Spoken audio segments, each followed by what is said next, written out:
Yes sir, ಈ ಬಗ್ಗೆ ಹೆಚ್ಚಿನ ಮಾಹಿತಿಯನ್ನು ಕೊಡೋದಕ್ಕೆ ನಮ್ಮ ಜೊತೆಗೆ ಹೋರಾಟ ಸಮಿತಿ ಸಂಚಾಲಕರಾಗಿರುವಂತಹ ಬಿ ಶೇಖರ್ ಅವರು ನೇರ ಸಂಪರ್ಕದಲ್ಲಿದ್ದಾರೆ. ಸರ್ ನಮಸ್ತೆ. ನಮಸ್ತೆ.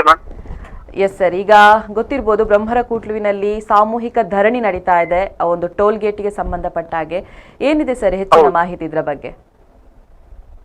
ನೋಡಿ, ಇವತ್ತು ಬೆಳಿಗ್ಗೆ 9:30ಯಿಂದ 12:30 1 ಗಂಟೆ ತನಕ ನಾವು ಒಂದು ಸಾಂಕೇತಿಕವಾದಂತ ಒಂದು ಪ್ರತಿಭಟನೆಯ ಆರಂಭ ಇದೆ. ಓಕೆ. ಇಲ್ಲಿ ಈ ಮುಂದೆ 21ರಲ್ಲಿ ಕೂಡ ನಾವು ಒಂದ್ಸಲ ಸಮಾನ ಮನಸ್ಕ ಸಂಘಟನೆಗಳ ನೇತೃತ್ವದಲ್ಲಿ ಒಂದು ಪ್ರತಿಭಟನೆ ಮಾಡಿದೆವು ಅದೇ ಜಾಗದಲ್ಲಿ. ಓಕೆ. ಅದೇ ಈಗ ಮತ್ತೆ 23 ವರ್ಷ ಈ ವರ್ಷಕ್ಕೆ ಅಲ್ಲಿ ಸಂಗ್ರಹ ಪ್ರಾರಂಭ ಆಗಿದೆ.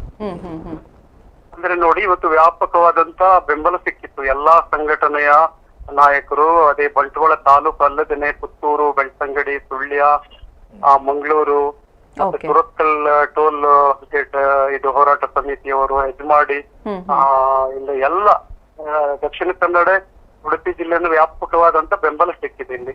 ಅಲ್ಲದೆ ಸಾರ್ವಜನಿಕರು ಕೂಡ ಸಾಕಷ್ಟು ಸಂಖ್ಯೆಯಲ್ಲಿ ಸೇರಿದ್ರು. ಒಂದು ತುಂಬಾ ಜನರಲ್ಲಿ ಒಂದು ಆಕ್ರೋಶ ಇತ್ತು, ಇದು ಮುಚ್ಚಲೇಬೇಕು, ಅಂದ್ರೆ ಇದು ಬಹಳಷ್ಟು ಒಂದು ಸುಲಿಗೆ ರೀತಿಯಲ್ಲಿ ನಡೀತಾ ಇದೆ, ಇದನ್ನ ಮುಂದುವರಿಸಲಿಕ್ಕೆ ಬಿಡಬಾರದು, ಅದು ಬಹಳ ತೊಂದರೆ ಆಗಿದೆ ಜನರಿಗೆ ಅನ್ನುವಂಥದ್ದು. ಮತ್ತೆ ಈಗ ವೆಹಿಕಲ್ ಇರುವವರು ಅಂತ ಹೇಳಲ್ಲ, ಸಾಮಾನ್ಯ ಜನರು ಕೂಡ ಈ ಒಂದು ಪ್ರತಿಭಟನೆ ಭಾಗವಹಿಸಿದ್ರು. ಅಂದ್ರೆ ಅವರು ಕೂಡ ಕೊಡ್ತಾರೆ ಎಲ್ಲ.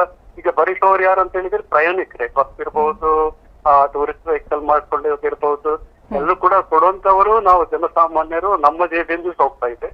ಆದ್ರೆ ಈಗ ಜಿಲ್ಲೆಯಲ್ಲಿ ನೋಡಿ, ಸುಮಾರು ಈಗ ಹೊಸದಾಗಿ 3 ಪ್ರಪೋಸಲ್ ಆಗಿ ಸಿದ್ಧತೆ ನಡೀತಾ ಇದೆ.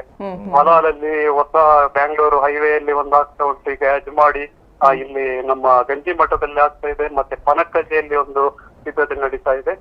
ಒಟ್ಟು ಒಂದು ಜಿಲ್ಲೆಯಲ್ಲಿ ಸುಮಾರು 6 ಟೋಲ್ ಕೊಡ್ಬೇಕಂತ ಹೇಳಿದ್ರೆ ಈ ಜಿಲ್ಲೆಯ ಜನ ಬಹಳಷ್ಟು ಆಕ್ರೋಶ ಇದ್ದಾರೆ. ಯಾವ ಜಿಲ್ಲೆಯಲ್ಲಿ ಕೂಡ ಇಲ್ಲ ಇಷ್ಟೊಂದು ಟೋಲ್ ಕೊಡುವಂತದ್ದು. ಮತ್ತೆ ಇಲ್ಲಿ ಒಂದು ಮೂಲಭೂತ ಸೌಕರ್ಯ ಕೂಡ ಇಲ್ಲ. ಈ ಬ್ರಹ್ಮರಕೊಟ್ಲು ಟೋಲ್ ಅಂತ ಹೇಳಿದ್ರೆ ಅದೊಂದು ಬಹಳ ಒಂದು ಆ ಜಾಗವೇ ಅದು ಟೋಲಿಗೆ ಸೂಕ್ತವಾದದ್ದಲ್ಲ. ಎಷ್ಟೋ ಅವಘಡಗಳು ನಡೆದಿದೆ, ಎಷ್ಟೋ ಪ್ರಾಣ ಹೋಗಿದೆ, ಜೀವನ ಆಗಿದೆ. ಕೆಲವೊಂದ್ಸಲ ಜನರು ಟೋಲ್ ಹಣ ಕೊಡದಿದ್ರೆ ಅಲ್ಲಿ ದಬ್ಬಾಳಿಕೆ ನಡೀತದೆ, ಜನರಿಂದ ಒಂದು ಹಲ್ಲೆ ಮಾಡಿ ಅವರ ಮುಖಾಂತರ ಅದನ್ನ ವಸೂಲಿ ಮಾಡುವಂತದ್ದು ಎಲ್ಲವೂ ಕೂಡ ಅಲ್ಲಿ ಅದು ಸರ್ವೇ ಸಾಮಾನ್ಯ. ಅದನ್ನ ಜನ ತೀರಾ ಒಂದು ವ್ಯವಸ್ಥೆ ಇಲ್ಲದಂತ ಒಂದು ಅವೈಜ್ಞಾನಿಕವಾಗಿ ಮುಂದುವರಿಯುವಂತ ಟೋಲು ಅಂತ ಹೇಳಿ ಇವತ್ತಿಗೂ ಬಹಳಷ್ಟು ಜನ ಇವತ್ತು ಪ್ರತಿಭಟನೆಗೆ ಬೆಂಬಲ ಕೋರಿ ಬಂದವರು, ಸಂಘಟನೆಯ ಮುಖ್ಯಸ್ಥರು ಎಲ್ಲರೂ ಅದೇ ಆಕ್ರೋಶನ ವ್ಯಕ್ತಪಡಿಸಿದ್ದಾರೆ. ಇದೀಗ ಪ್ರಾರಂಭ ಮಾತ್ರ. ಇದನ್ನ ನಾವು ಯಾವಾಗ ಅದು ರದ್ದಾಗ್ತದೆ ಅಥವಾ ಮುಗಿಸ್ತಾರೆ ಅಲ್ಲಿಯವರೆಗೆ ನಮ್ಮ ಹೋರಾಟವನ್ನ ನಾವು ಕೊಂಡೊಯ್ತೇವೆ. ಬ್ರಹ್ಮರಕೊಟ್ಲು ಟೋಲ್ ಗೇಟ್ ತೆರವು ಹೋರಾಟ ಸಮಿತಿ ಅಂತ ಹೇಳಿ ಕೂಡ ಅದನ್ನ ರಚನೆ ಮಾಡಿಕೊಂಡು ಅಲ್ಲಿ ಸಮಾನ ಮನಸ್ಕ ಸಂಘಟನೆಗಳ ಒಂದು ಸಹಭಾಗಿತ್ವ ಕೂಡ ಇದೆ. ಸಾಕಷ್ಟು ಬೇರೆ ಬೇರೆ ರಾಜಕೀಯ ಪಕ್ಷದವರು, ಸಂಘಟನೆಗಳು ಬೆಂಬಲ ಕೊಟ್ಟಿದ್ದಾರೆ. ಇನ್ನು ನೆಕ್ಸ್ಟ್ ನಾವು ಈಗ ಒಂದು ವಿಸ್ತೃತವಾದಂತ ಸಭೆ ನಡೆಸಿ ಆಲ್ರೆಡಿ ಇವತ್ತು ನಾವು ಪ್ರಾಧಿಕಾರಕ್ಕೆ ಮನವಿ ಕೊಟ್ಟಿದ್ದೇವೆ. ಸಂಬಂಧಪಟ್ಟಂತ ಇವರಿಗೆ, ನಮ್ಮ ಸಾರಿಗೆ ಸಚಿವರಿಗೆ ಅದರ ಮನವಿ ಪತ್ರದ ಯಥಾಪ್ರತಿ ಕಳಿಸಿದ್ದೇವೆ. ಮತ್ತೆ ಇಲ್ಲಿನ ಉಸ್ತುವಾರಿ ಮಂತ್ರಿಗೆ ಕೊಟ್ಟಿದ್ದೇವೆ, ಆಮೇಲೆ IGP ಅವರಿಗೆ ಕೊಟ್ಟಿದ್ದೇವೆ, ಜಿಲ್ಲಾಧಿಕಾರಿಗಳಿಗೆ ಕಾಪಿ ಕೊಟ್ಟಿದ್ದೇವೆ. ಒಟ್ಟಾರೆಯಾಗಿ ಇವತ್ತಿನ ಇದರಲ್ಲಿ ಒಂದು ಬಲವಾದಂತ ಒಂದು ಒತ್ತಡವನ್ನ ನಾವು ನಮ್ಮ ರಾಷ್ಟ್ರೀಯ ಹೆದ್ದಾರಿ ಪ್ರಾಧಿಕಾರಕ್ಕೆ ಒಂದು ಎಚ್ಚರಿಕೆಯನ್ನ ಕೂಡ ಕೊಟ್ಟಿದ್ದೇವೆ.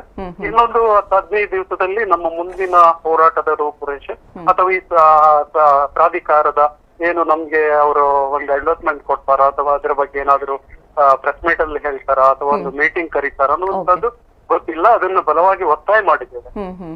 ಎಲ್ಲ ಸಾರ್ವಜನಿಕ ಎಲ್ಲರನ್ನ ಸೇರಿಸ್ಬಿಟ್ಟು ಅದರ ಲೆಕ್ಕಾಚಾರ, ಈ ಟೋಲ್ ನ ಅವಧಿ ಏನು ಮುಗ್ದಿದೆಯಾ, ನಿಜವಾಗಿ ಮುಗ್ದಿದೆ, ಆದ್ರೆ ಅದು ಅವಧಿ ಮೀರಿ ಕೂಡ ಮುಂದುವರಿಯುವಂತಹದ್ದು ಅದನ್ನ ಸರಿಯಲ್ಲ, ಅದನ್ನ ನಾವು ಪ್ರತಿಭಟಿಸ್ತೇವೆ ಅನ್ನುವಂತ ಎಚ್ಚರಿಕೆಯನ್ನ ಕೂಡ ಕೊಟ್ಟಿದ್ದೇವೆ. ಇವತ್ತು ರಾಷ್ಟ್ರೀಯ ಹೆದ್ದಾರಿ ಪ್ರಾಧಿಕಾರದ ಅಧಿಕಾರಿಗಳು ಯಾರಾದ್ರೂ ಬಂದಿದ್ರಾ? ಇಲ್ಲ, ಬಂದಿಲ್ಲ. ಅವರಿಗೆ ಇಂಟಿಮೇಶನ್ ಕೊಟ್ಟಿದ್ದೇವೆ, ಒಂದು ಮನವಿ ಕೂಡ ಪೂರ್ವ ಇದರಲ್ಲಿ ಕೊಟ್ಟಿದ್ದೇವೆ ನಾವು, ಆದ್ರೆ ಬಂದಿಲ್ಲ ಅವರು ಯಾರು.